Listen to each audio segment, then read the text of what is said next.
और अब वक्त हो गया मॉर्निंग के मिनी स्पेशल का। रूस की सेना खैरसौन से लौट रही है पीछे। पुतिन ने ऐसा क्यों किया है, इसके पीछे प्रेसिडेंट पुतिन का आखिर मकसद क्या है, इसे लेकर अलग अलग थ्योरी सामने आ रही हैं। लेकिन रणनीतिक जमीन पर यही साफ नजर आ रहा है कि रूस की सेना बैकफुट पर है। जिस खैरसौन की जीत सेलिब्रेट करने के लिए पुतिन ने शानदार कार्यक्रम किया था, उसे वो 1 महीने भी अपने कब्जे में नहीं रख सके। यूक्रेन इसे अपनी सबसे बड़ी जीत के तौर पर देख रहा है और ज़ेलेंस्की के हौसले इतने बुलंद हैं कि उन्हें यह क्रीमिया वापस लेने का मौका भी अब नजर आने लगा है।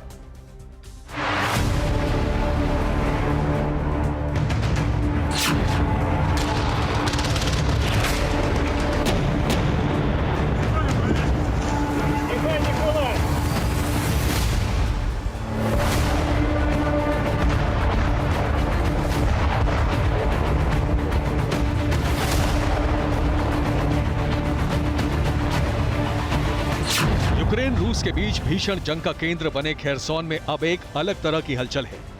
यहां रूस की तरफ से हुई बारूदी बारिश के बाद अचानक सन्नाटा पसर गया है।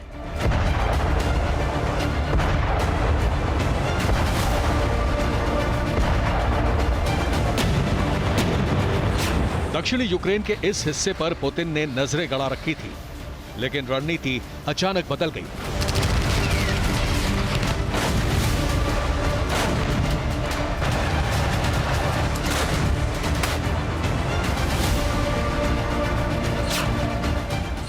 प्रेसिडेंट पुतिन ने जिस खैरसौन को खाली करने के लिए धमकी जारी की थी, उन्होंने ही अपनी सेना को खैरसौन से वापसी का ऐलान कर दिया।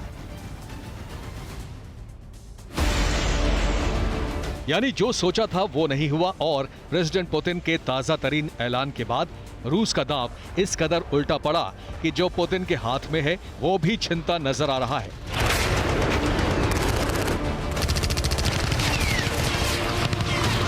हालातों की जमीन पर बदलाव यूक्रेन के प्रेसिडेंट वोलोदिमीर ज़ेलेंस्की के ऐलान से समझिए। ज़ेलेंस्की के मुताबिक खैरसौन की स्थिति में बदलाव आ गया है। मैं अपने दुश्मनों को प्लान डिटेल में नहीं लिखवाऊंगा, लेकिन जो इस जंग का परिणाम होगा वो हर कोई देखेगा। रूस की तरफ से खैरसौन से सैनिकों की वापसी के ऐलान के बाद ज़ेलेंस्की की तरफ से जारी किया गया ये बयान दरअसल विस्फोटक है, क्योंकि इस बयान के विस्तार में रूस को सिर्फ पीछे ढकेलने का प्लान नहीं है, बल्कि क्रीमिया के वो क्षेत्र जो रूस के कब्जे में हैं, उन्हें भी हासिल करने की जिद दिख रही है।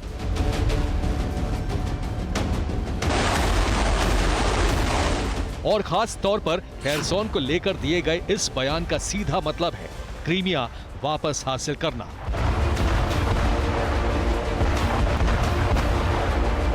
क्योंकि रूस के कब्जे वाली एकमात्र यूक्रेन की क्षेत्रीय राजधानी खैरसौन से सैनिक वापस हो रहे हैं और ये वापसी रूस के कब्जे वाले क्रीमिया प्रायद्वीप का प्रवेश द्वार खोल सकती है।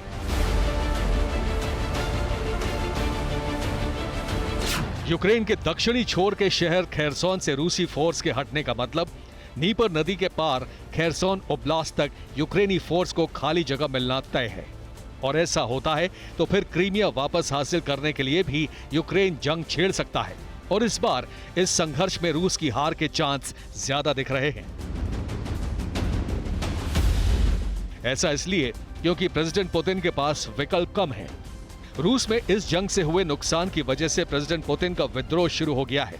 दूसरी तरफ खैरसौन समेत ज्यादातर क्षेत्रों में भारी सैन्य नुकसान हो चुका है। जो रिजर्व सैनिक तैयार किए गए हैं वो भी जंग लड़ने में माहिर नहीं है। इसलिए क्रीमिया में रशियन फोर्स का टेक पाना अब मुश्किल लग रहा है। अमेरिकन रक्षा विभाग के मुताबिक अब तक रूस को यूक्रेन में 1 लाख से ज्यादा सैनिकों का नुकसान हो चुका है। रूस के ज्यादातर सैनिक यूक्रेन में या तो मारे गए हैं या फिर इतने गंभीर रूप से घायल हो गए हैं कि वो जंग नहीं लड़ पाएंगे। इसके मुकाबले यूक्रेन को ढांचागत नुकसान ज्यादा हुआ है, लेकिन सैनिकों का इतना नुकसान नहीं हुआ। वहीं अमेरिका और नेटो ने यूक्रेन के सामने आई हथियार और सैन्य उपकरणों की कमी भी पूरी कर दी। अब हालात बता रहे हैं कि प्रेसिडेंट पुतिन के पास खैरसौन खाली करने के अलावा कोई दूसरा विकल्प नहीं बचा था, इसलिए उन्होंने खैरसौन से सेना वापस बुलाना ही ठीक समझा।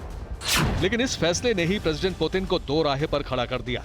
यानी खैरसौन हाथ से निकल गया और अब क्रीमिया पर संकट मंडरा रहा है। हालांकि क्रीमिया पर अटैक को लेकर यूक्रेन के प्रेसिडेंट जेलेंस्की ने अभी तक खुले रूप से कुछ नहीं कहा है, लेकिन कुछ दिनों पहले वो इस जंग को विस्तार देने का इशारा कर चुके थे। तो क्या यूक्रेन ने ही रूस की सेना को खेरसोन खाली करने के लिए मजबूर किया है? क्या रूस के खिलाफ ऐसे हालात बना दिए गए थे जिसमें रशियन फोर्स का खेरसोन में टिके रह पाना नामुमकिन हो गया? प्रेसिडेंट जेलेंस्की के बयान से इस तरह का इशारा मिल जरूर रहा है, लेकिन इसकी पुष्टि कर रहे हैं यूक्रेन के इंटेलिजेंस ऑफिसर और जेलेंस्की के सलाहकार ओलेक्सी एरेस्टोविच। उन्होंने ट्वीट करते हुए लिखा कि रूसी सेना ने खेरसोन नहीं छोड़ा है। इसे जबरदस्त लड़ाई के बाद यूक्रेन की सेना ने खेरसोन से बाहर निकाल दिया है। इस जंग में रूस को नुकसान हुआ, दुश्मन अव्यवस्थित हुआ, उसके लिए टिके रहना मुश्किल हो गया। इस वक्त के हालात भी इशारा कर रहे हैं कि प्रेसिडेंट पुतिन मुश्किल फैसला लेने के लिए मजबूर हुए हैं, लेकिन अब यही फैसला उनके लिए आगे कुआं पीछे खाई वाले हालात बना रहा है, क्योंकि खेरसोन तो गया और अब 2014 से कब्जे वाले क्रीमिया को बचा पाना भी नामुमकिन हो गया है। और ऐसा हुआ तो फिर पुतिन युग की समाप्ति तय है। ऐसा क्यों, इसे भी समझ लीजिए। इस जंग में रूस ने पहले बढ़त बनाई थी, लेकिन पहले रशियन फोर्स को कीव ओब्लास्ट छोड़ना पड़ा, फिर खार्किव भी रूस के कब्जे से निकल गया, लीमन से भी रूसी सेना को भागने पर मजबूर होना पड़ा, और अब खेरसोन भी चला गया, जिसके बाद बारी है क्रीमिया की। और क्रीमिया के जाते ही रूस में पुतिन के खिलाफ विद्रोह सड़क तक दिखने लगेगा। यानी एक तरह से यूक्रेन में रूस बेहद कमजोर हो गया है, जिसका एक सबूत खेरसोन में मारे गए डिप्टी गवर्नर हैं।